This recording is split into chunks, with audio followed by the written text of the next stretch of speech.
اللہ علیہ وسلم نے غیر مسلموں والے نام رکھنے سے منع فرمایا، ان کے ساتھ کوئی مشابہت نہیں ہونی چاہیے مومن کی۔ فرمایا من تشبہ بقوم فہو منہم، جو جس قوم سے مشابہت رکھتا ہے وہ اسی میں سے ہوتا ہے۔ آج اس بات کو سمجھنا بہت ضروری ہے کہ جو غیر مسلموں کے نام ہیں، غیر مسلم اس سے پہچانے جاتے ہیں، وہ نام اپنے بچوں کے ہرگز نہ رکھیں۔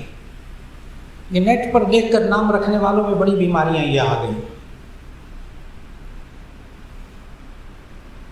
اگرچہ وہ گزشتہ آسمانی کتابوں میں انبیاء کے نام ہو، پھر بھی وہ بچوں کے نام نہ رکھیں۔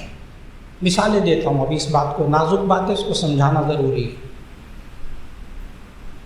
غیر مسلم وہ نام رکھتے ہیں انبیاء کے نام، لیکن وہ گزشتہ آسمانی کتابوں میں نام آئے، قرآن میں نہیں آئے، وہ بھی اپنے بچوں کے نہ رکھیں۔